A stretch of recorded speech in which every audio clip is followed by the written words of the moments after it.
Good morning. Man, a lot of people out there. This is great.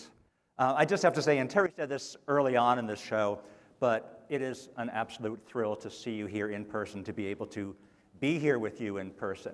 I mean, we did pretty well at doing remote communication, doing remote meetings, even having a remote global summit, but you guys know this. The emotional connection, the factual connection, the communication that's possible with personal communication, with face-to-face is just so much better.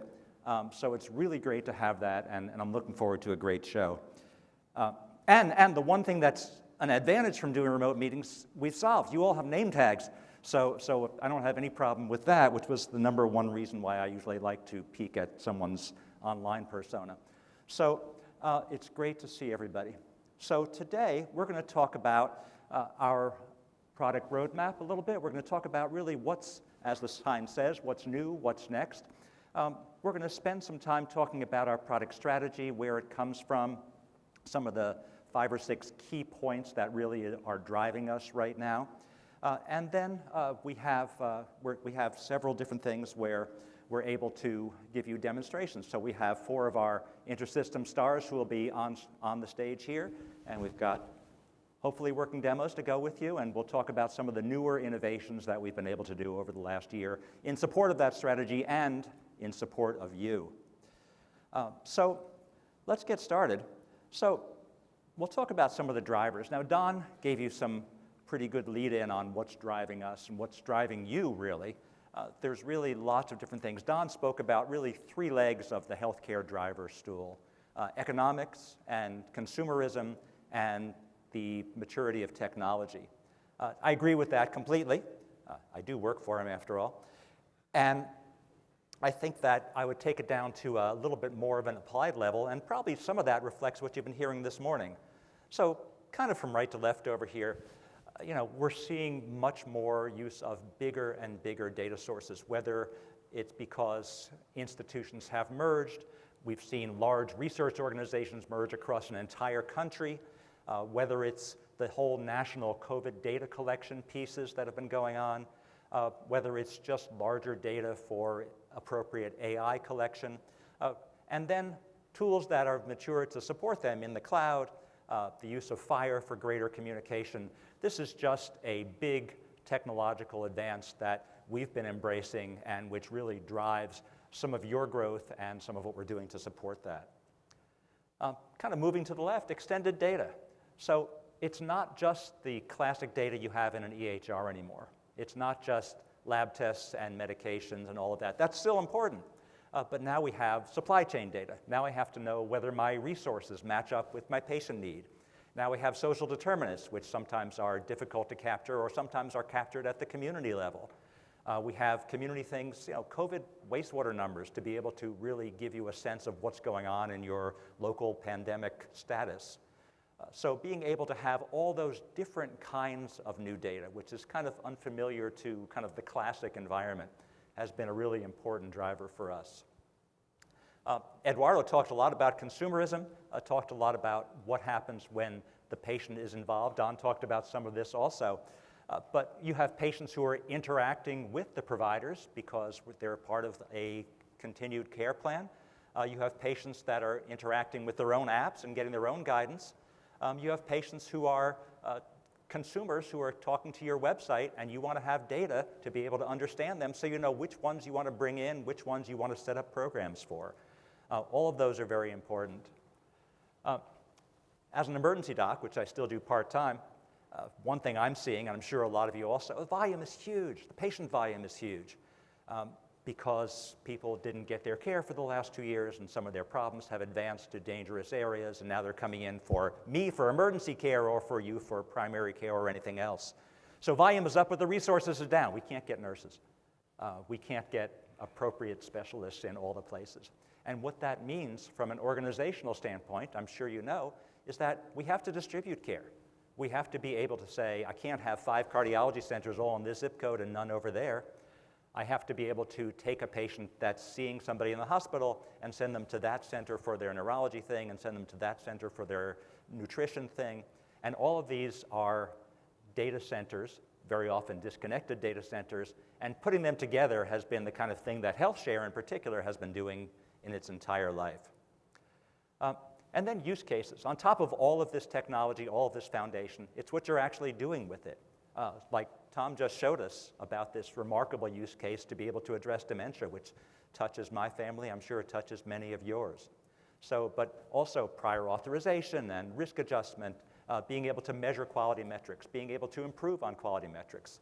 So many of these different drivers really drive what's going on with you, our customers, and therefore it drives what we're trying to build to support that. So let's talk about some of the areas where we have focused on strategically that are really kind of driven by all of those. Really kind of first and foremost, we talk a lot and we work a lot on flexibility. This has been really a huge watchword for us over the past year and over the coming times. We already provide lots of great services, but we want them to be changeable, malleable, scalable, configurable, to be able to change them at a moment's notice when a new program comes in, when a new use case comes in.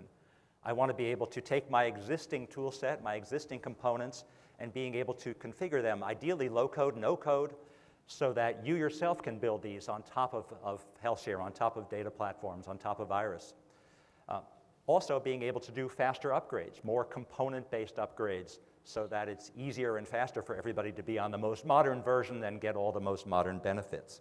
So flexibility is driving us both in the platforms area and solutions area, and you'll hear some examples of that in this next half hour. Second, performance, capacity. Again, always things we've been doing all along. You certainly rely on us. I think Don said we handle most of the largest health databases, in fact, most of the largest databases, period. But there's more we can do. Technology continues to improve, particularly things like cloud technology, the ability to do data tiering, the ability to do processor scaling, drop things in and out as needed. There's lots of different ways that we can improve both our processor speed and our data speed and be able to improve the ability to scale up and down on the actual data capacity. So that's another big area for us. Analytics involves several different things, and I always think of analytics as a couple of things. First of all, there's analytics that we are this database. This is Health Insight, and many of you are using this to figure out your average length of stay, to figure out whether your patients have an appropriate mix of cases, whether your resources are actually located where your patients are located that have that problem. So that kind of being able to use us against any kind of front end, ours or otherwise, to be able to do your actual applications. Another kind of analytics is really about being able to provide high-speed, high-capacity data flows to your own data warehouse. So running a pump out of Unified Care Record, being able to take data from there quickly to supply your own database, your own warehouse, whatever it may be. So analytics and the improvement of all of those functions is one of the foremost items in our mind. And then there's some new things. You'll see a discussion about SQL on Fire directly. Now that Fire has become so much more mature, there's a need to do analytics on it, and we have some very cool answers to that. Solutions. So one more time, on top of all the technology is problems to solve. And again, we're trying to look at tools that make it easier for you to build the next prior authorization solution, to build the next clinical decision support alert across multiple sites, across multiple EHRs, to be able to handle the next thing that comes down if you're in the US from CMS for regulation, or in the UK or other places in Europe where there's regulation that's coming up and needs to have data to support it. So if we're talking about patient access to data, if we're talking about exchange of data, all of those things are important. Care coordination, another area that we've gotten into, and we have some nice examples of that you'll hear about during this meeting. So I mentioned extended data, so we care about this. We want to be able to support the next data that you need. We do this all the time anyway. All of these things are kind of prefaced by the words, even more of this. But we always supply, if there's a new model that you have that requires different kinds of data, then we will go in there and we will make sure that gets built out properly. But we want to make it faster, easier, more repeatable. ideally more doable by you without us having to come in and do that with you. So being able to do rapid data extensions of all types, having those propagated across SDA, if you're familiar with that, SQL, Fire, being able to have that available for you, and then to support all of these new pieces of data, whether through HealthShare, whether through Iris, the ability to have that consumer interaction data, the ability to use that specialized research data, the ability to have community data. All of these require different kinds of work, which with simpler tools, we can make much easier and much faster. And then kind of last but definitely not least, they say you can't make something faster and better and cheaper, but it doesn't stop us from trying. And we care a lot about the total cost to you. We care about the total cost for us that we don't want to have to pipe through to you or absorb ourselves. And we talked about this some last year, where we are doing different things to reduce the data footprint, to greatly reduce the amount and size of the database that you have to do. And that work continues apace. Storage schemes, audit data reduction, being able to do scalable processors to make sure that processors can handle what they need to handle at Friday at 2 p.m. and also at Sunday at 3 a.m. And streamlined feed onboarding to make sure that implementation goes faster and ideally easier and less expensively. So you take all those together, and really that gives us kind of the core elements of our strategy that we've been pursuing in the past year and certainly continuing on. So let's move into our demos and our videos and our guest speakers. So I'll just say that when we talk about flexibility, so think about HealthShare. So HealthShare has these large components, the Edge, the registry, Health Insights, several others, that tend to be fairly monolithic in themselves. If you want to upgrade one, you upgrade the big package. Sometimes you upgrade the entire federation. And yet, each of those things have multiple components inside them. So in the registry, there's all these different pieces that are their own micromodules and microservices. So what would happen if we were able to go and say, let's make these components available separately. Let's connect them as individual, independent pieces that are connected by an appropriate API, each one being respectful of the APIs that are required upon it by others. And what if we then said, okay, you pick the ones you need. So maybe for this application, I only require these 2 components, so that's all I really have to load. Maybe for that application, those 3 will do, so I just need those. So now I have the ability to pick and choose. I have the ability to be somewhat parsimonious in the kinds of components that I need to have and need to maintain.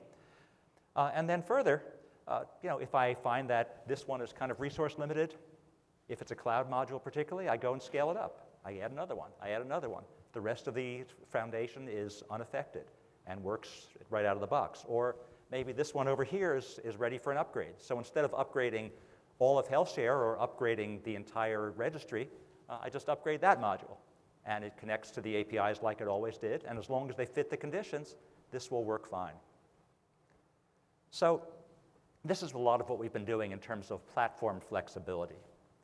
So let me introduce Renan Lorenzo, one of our solution engineers.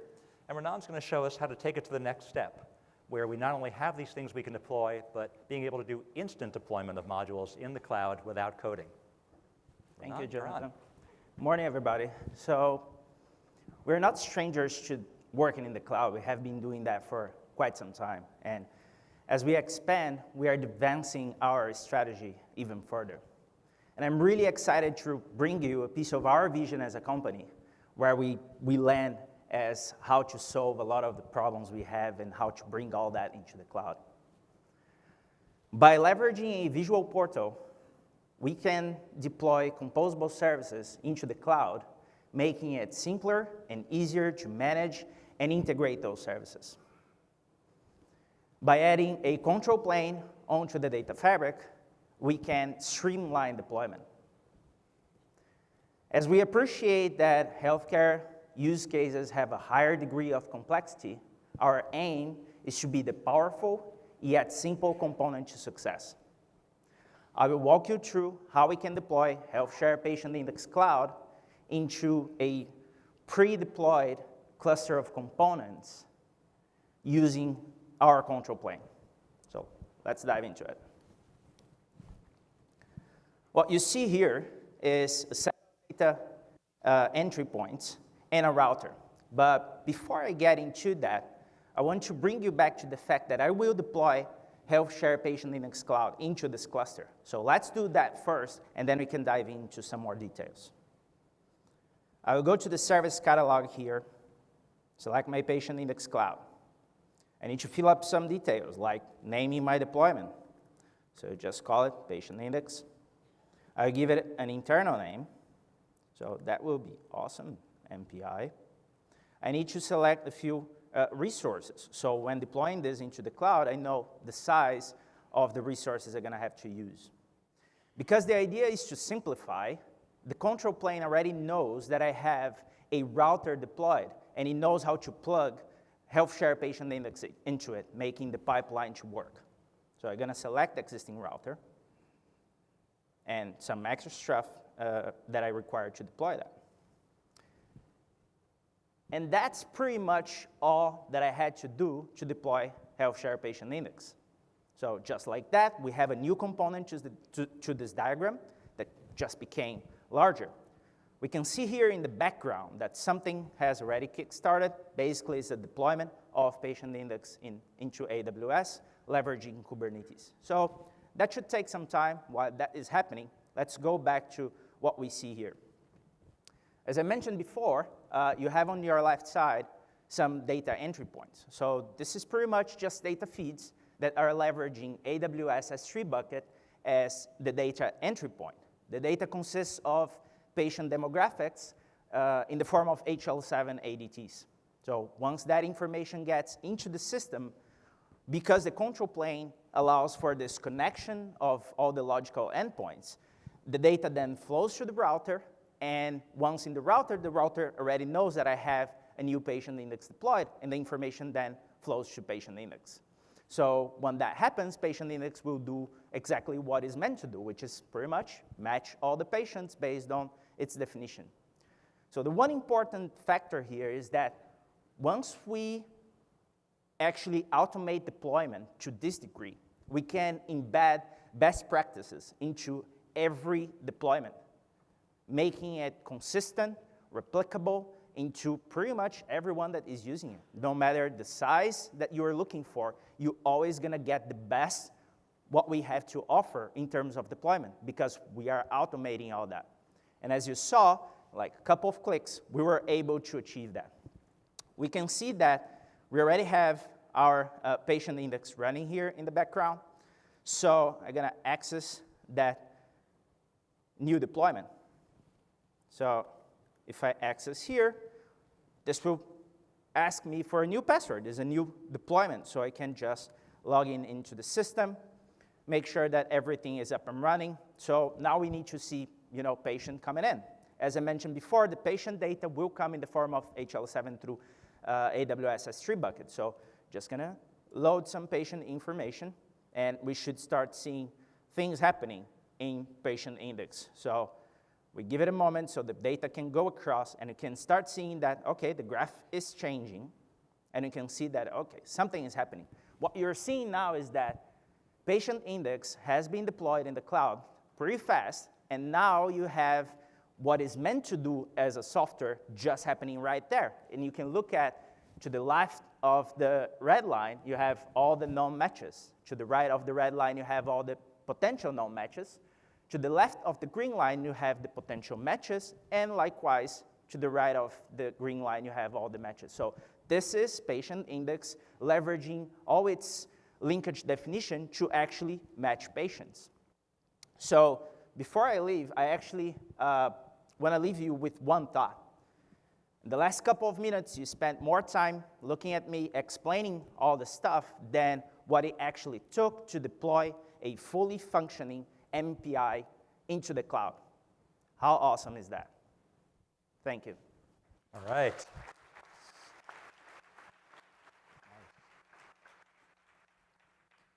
Thanks, Renan. Awesome. We all my life I've heard about and dreamed about the magic PowerPoint compiler, right? You just take an icon, you put it on the screen, you press save, and now it's running. This is pretty close. This is not bad to do this in a couple of minutes just like that. So The counterpoint for platform flexibility is solution flexibility, right? So all these different things from our core data, we go through and you see pretty much any health IT application you can think of needs some of these, right? Needs some notifications, some views, some forms, needs tasks to be done, needs dashboards to be done, write back. We do most of these things already one way or another to provide many of the solutions that we work with all of you on. But now imagine if you could configure rules instantly without coding for any data, for any circumstance. So you wanted to have a notification for a patient who's failing in a quality measure, you want to have a notification for a patient who's showing up at an unusual location that might put them at a hazard. All of these different things. There's so many different rules that you feel that you need to write. And for our case, you're writing them across multiple different data sources, across multiple different locations. Imagine if you could write them yourself, write them instantly, pop them up anytime you wanted. Think about how much more you could track, how much more hazards you could mitigate, how much more quality you could improve earlier while it's in time to make some interventions. So Frank Pandolf is one of our clinical product managers in HealthShare. He has thought about all that as well. And Frank, tell us the story of the Healthcare Action Engine. Thank you, Jonathan. I'm really excited today to show you the Healthcare Action Engine. We are really pioneering decision support on FHIR and bringing patient-centric analytics to the next level. So the Action Engine allows us to write better clinical decision support rules, deploy them faster, and use fewer resources doing so. So this ends up saving you time, saves you money, and also improves clinical outcomes. So there are almost 380,000 people who die each year from heart failure. Some of those are because patients aren't being treated adequately with the most current and up-to-date guidelines. These guidelines change frequently, and it's impossible for clinicians to keep up with those recommendations. So what if we could codify those recommendations and put them in front of the clinician in a timely fashion at the point of care? So the Healthcare Action Engine does just that, and I'm going to show you how it works. All right, so here's the landing page for the Action Engine. And as you can see on the left-hand side, there are a couple libraries that we have: triggers, rules, and cards. Triggers are the point within the clinician workflow where a rule is accessed, and the card is what is returned back to the clinician, the advice that is given. So I'm going to show you a rule that we have built out, and this has to do with heart failure. So I'm going to open up this rule in our rule editor, being patient for the internet. And you can see that I've built out most of this for demonstration purposes. Now this rule checks to see if a patient over the age of 18 with a history of heart failure is on a class of medications, something called an ACE or an ARB. And if the condition of that is met, then we return this card or advice back to the user.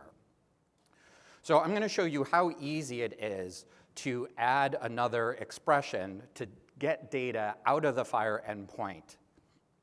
So I'm just going to click here to add another expression.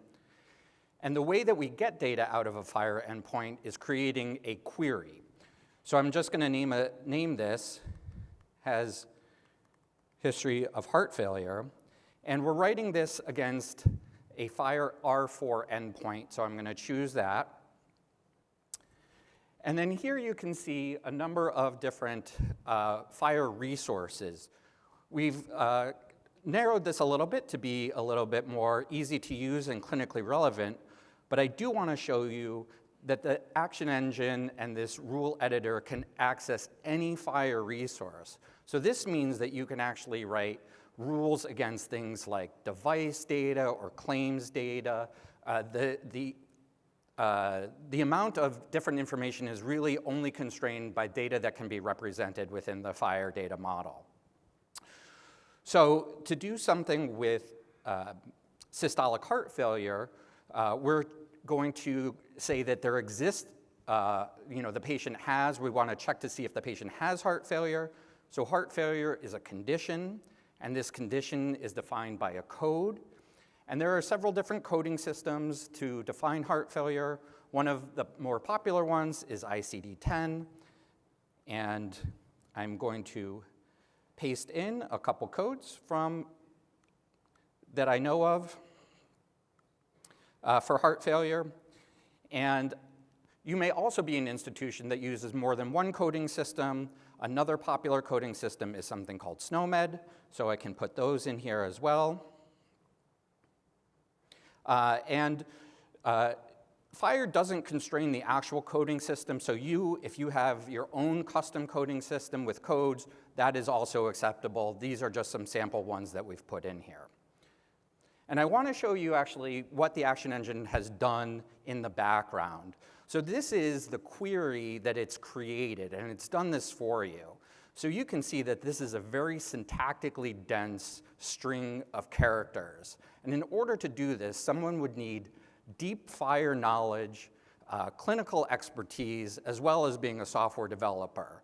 So that is a very hard combination to come by, and we've made sure that all that work is done for you and done easily. And just clicking the OK button adds another condition. And so this is a fairly simple one, but these conditions can get quite complex with deeply nested logical statements. So I want to show you, I don't have time to really show you how we build a card, but if you attend my session tomorrow, I'll walk you through that. But I want to show you what it looks like in action. So I'm going to jump over to the clinical viewer, and we're going to jump to a sample patient, Ted Johnson. And we've given Ted a history of heart failure, and he is not on any medications. Within the clinical viewer, we've created a custom chart book that accesses and calls the Action Engine and runs a set of rules. So when we click in here, it is going to run all the rules that could potentially be gaps in care, things of that nature for Ted. And when we do so, we can see that he fails this quality measure, and advice is returned back to the clinician. So it's advising them to prescribe this kind of medication because the patient has heart failure. And then the clinician can take that advice and proceed on. So that's the end of the demo. I want to say that this is really cutting edge technology, and I can tell you that no one else has anything like this. I'm really excited to get it into your hands. And so if you're interested, please come find me during the session. Jonathan? All right.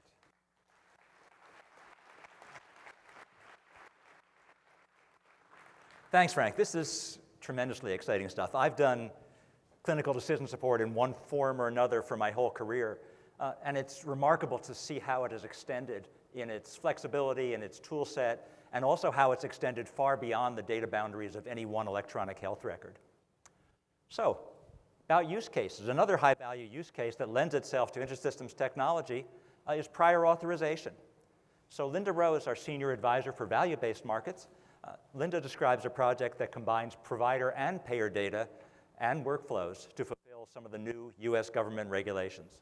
Linda? Thanks, Jonathan, and thanks, everyone. So in our DNA here at InterSystems is we love doing exciting projects with our customers.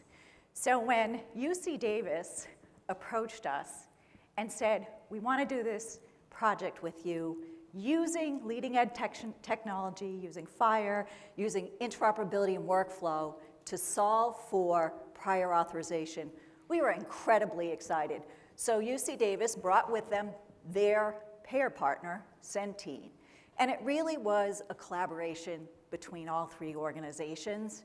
And the very exciting thing is once we got going and we said, let's get going, let's do this project, it took weeks, not months, to get this proof of concept working. So that was an amazing, fun part of doing this project. So let me tell you a little bit more about it. So prior authorization is a pretty burdensome, difficult problem in the United States. And to be able to solve for that, because right now it's mostly manual, it's a lot of faxes, a lot of phone calls, to use interoperability and workflow to solve for it offers great excitement to the industry. So let's talk a little bit about the Da Vinci project, because that's an important context for how we came about doing this. So again, the Da Vinci project is a private-public partnership that has payers, providers, and vendors like us working together collaboratively to solve for value-based care. In other words, those friction that exists between payers and providers using HL7 Fire. So that's an important context because the work we did was based on one of actually 3 what are called implementation guides that are part of the HL7 Da Vinci repertoire. So what I'm going to do now is, I don't want you to look at sort of the technical side. I'm going to talk about the workflow because the demo we're going to show you really demonstrates the workflow, and I want folks to understand that. So the number one most important thing, I'm a provider, I want to order Botox for a migraine headache for my patient. So the first thing I want to know is, do I actually need an authorization for this? Because here in the US, you could have a different answer depending on who your insurer is, what plan you're on, whether you would actually need an authorization or not. So that's a really important question to ask. So the first part of the workflow that you're going to see is the provider and their referral coordinator going out and asking the payer, do I need an authorization? So a work list is going to get created for this new authorization request. It's actually done within the Epic workflow. So that's the other really interesting, cool thing about this, is that the provider is not leaving, or the referral coordinator is not going to leave their workflow in order for this to happen. They're going to click and ask the payer, do I need an authorization? The answer is going to come back, and the answer will be, yes, you need an authorization. So that's that first part. That's coverage requirements discovery. The second part that's really important for a provider to know is what documentation is required by the payer in order to satisfy this authorization request. And so the second part of the workflow will be a trigger going off, and Centene, the payer, is actually going to send back a questionnaire. And that's going to be using Smart on Fire, and you're going to hear them talk about CQL, clinical quality language. Well, basically, that's the questionnaire. And that'll come back into the workflow, and you'll see the questionnaire, and the referral coordinator will click off the boxes and say, we've satisfied all these criteria for this patient. So that's the second part of that workflow. That's the documentation templates and coverage rules. The third part is the easy part. This is actually where Centene says, you have all the documentation you need, send me the authorization. And so you'll see the authorization come back in, and then they'll go back into Epic, and it'll show the authorization number and the fact that it's been approved. So that's what you're going to be seeing, and that's that last thing. She'll call it PAS, P-A-S. That's prior authorization support. So we're going to watch this demo. It's educational in nature, so sort of watch it for the workflow. That's what's really the most important. And if you're interested in learning more about what we're doing, please come find me in session tomorrow or find me otherwise. And I can introduce you to many of the folks here, both at InterSystems at UC Davis, that have been working collaboratively on this project over the past 5 or 6 months. So thank you, Jonathan. All right. The use case presented here will show a provider who wants to order a Botox injection to treat a patient for migraine headaches. As part of this process, the provider will need to obtain prior authorization for this procedure. The provider has placed an order for the procedure, which is routed to the referral coordinator to obtain the prior authorization approval. On the referral order screen in the highlighted red box, the status is showing as pending review. On the diagnosis procedure screen, in the highlighted red box, it shows the procedure service CPT code listed as 64612 for the Botox injection. A trigger has been built in the UC Davis's EHR application to create the work list in UC Davis's HealthShare application. Once the referral coordinator selects the Generate Now button, it triggers a message to be sent to UC Davis's HealthShare application. The message generated from EHR to HealthShare is an X12-278I message. The referral coordinator will then launch the Smart on Fire application from the EHR system to access the work list in UC Davis's HealthShare application to initiate the prior authorization request. The Smart on Fire application launch point is built into the EHR system via a button called DaVinci Prior Authorization. When the referral coordinator selects this button, it launches the Smart on Fire application that flows through to the HealthShare application using single sign-on authentication. It authenticates the user while it is displaying this Login in Progress screen. Once successfully authenticated, HealthShare displays the procedure work list along with the status on requested orders. The referral coordinator will then select the procedure from the list to see the details of the order. This screen displays the details of the order and the referral status. To initiate the prior authorization request, the referral coordinator selects the Determine Prior Authorization Status button. Behind the scenes, the CDS hook call is initiated to the Centene server. Next, the response from the CDS hook call is returned and displayed. Under Submission Results, the yellow bar area indicates Auth Required. The referral status changes to Pending as additional information is required to obtain the prior authorization. To process the request for additional information, the Centene server sends back the Smart on Fire link Complete Questionnaire, allowing the user to provide additional information required for the prior authorization request to be approved.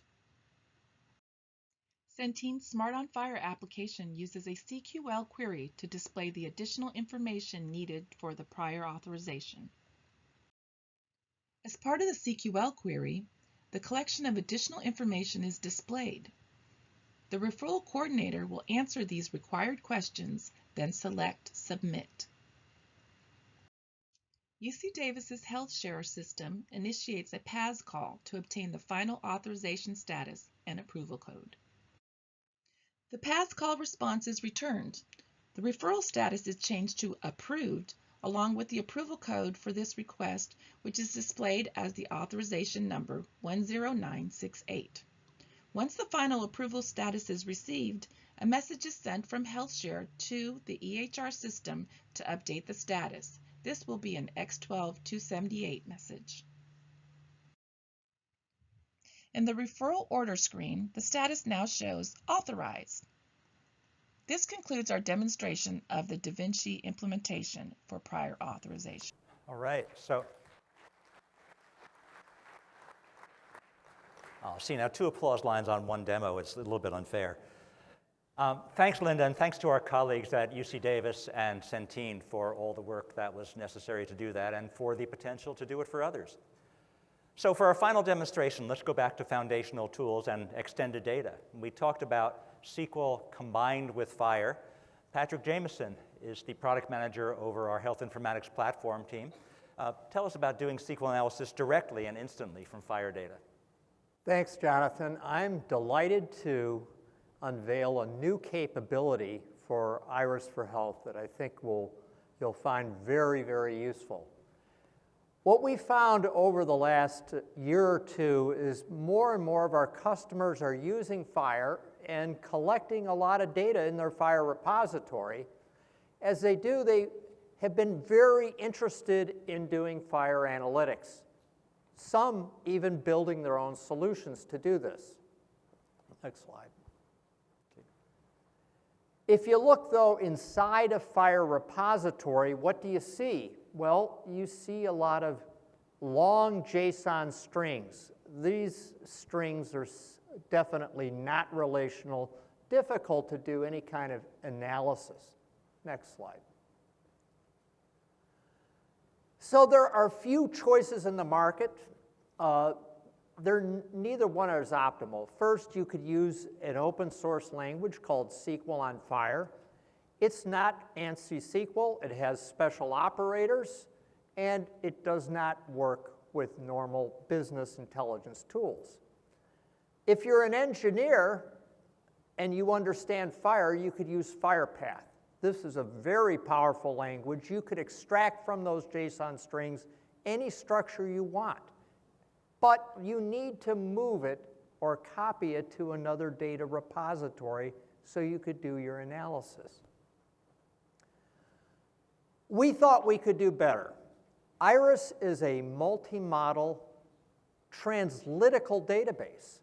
So we could embrace a third approach that doesn't need to move the data, but makes it very intuitive, nevertheless, to do SQL analytics on FHIR data. And that's what I want to demonstrate for you. The steps to do this, we're not going to cover in detail, but we analyze your FHIR repository, show you the results of that analysis so you could build your own schemas by looking at what resources and elements are in your repository. Then we generate those SQL projections under the hood. You do not need to know FHIR path. And if you're not happy with them, no problem. You could edit those transform specs at any time. So let's take a look at this in a real live demo. Here I'm looking at the opening splash screen. I'm not going to do an analysis for the sake of time. I did one earlier this morning, but let's go ahead and build a new transform spec. I'll call this transform number 2 since I have transform 1 in the system, and I'm going to base it on that analysis I did earlier this morning. Now you see on the left-hand side all of the resources in the FHIR repository and their counts. So we see that for this small repository, we have 115 patients. Let's build the transform spec. I'll take the element last updated, and it's part of a meta element, so I'm going to change the name of the column, and I'll go ahead and index that and add it to the projection. Let's look at the gender. Well, we can see that there's slightly more women than men in this repository, but I'll just go ahead and add that to the projection for now. And let's do the birth date, same thing. We'd like to also understand the address, so I'll add the city, and I'll add the state. Now, notice in FHIR that some of the elements might be arrays. So if I want to look at an array, for example, where there are multiple repetitions, I could select the part of the array I'm most interested in. So I'm going to take, in this case, I'll look at the identifier system, and I'll choose the V20203 system and add that to the projection. Same with the code. I'll do that as well. Lastly, I want to show you a way in which we could link resources in a query. So I'm going to get some elements from observation. I'll take the category, and I'll do, again, the category code. I'll get the subject, so I could link my observations and patients. And I'll look at the codical concept for coding here. I'll do value code. And let's take value display. Okay, so that's really a very basic schema. I'm going to now project that. And to build a projection is very simple. All I do is create a new projection. I'm going to base it on the FHIR repository, my demo repository. I'll take that transform spec I just built, and I'll create a new package that I'll put that into. I could put as many tables as I want in any package. All right, it's been launched. Now let's take a look. Can we do analytics on it? Well, I'm going into the management portal, and let's take a look at patient, for example. Here are all the columns that I built from my transform spec, and notice how they've all been flattened now. That FHIR data that you saw in JSON is nicely formatted for a relational table. Same thing with observation.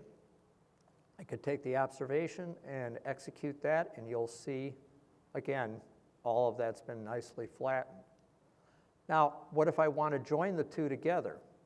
Well, here's a query I pre-built, and you could see, now I could see aggregates where I'm taking the number of observations for all of the patients within a given city. Now, there's a lot more I can't show you now. Come to my session at 4:30 today, and we can go in a lot more detail. Thanks, Jonathan.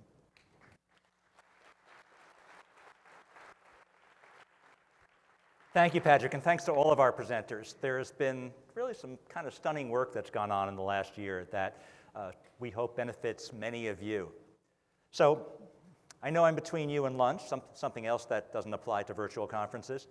So we'll take you on a kind of a rapid lightning round of other recent advances, about 15 seconds a clip, and all of these are described and presented elsewhere in the Summit program. So audit reduction. I mentioned we were looking at ways for reducing data footprint to reduce costs, so there's a lot of work that's gone on selective auditing, compression, purging, data tiering. Definitely worth looking at. Care community, our care coordination system, has added more control over sequential care plans that have tasks and steps, and the ability to create a sequence of tasks and to monitor when they're done and when they're assigned, so it has much more workflow for true plans in that mode. The clinical viewer has added extensions for many more clinical and claims data elements following US CDI standards and Da Vinci standards. Also added new kinds of graphing, new searching, new configuration options. The provider directory has much deeper forms control, much deeper privilege controls, and really the ability to segment regional organizations in so that you have a very large nation-sized organization, and that organization can now have the people in California taking care of the ones in California and not the ones in Ohio. As part of our work to deliver payer-to-payer exchange, we now have a FHIR Edge to take FHIR data directly into SDA, which has implications for future uses.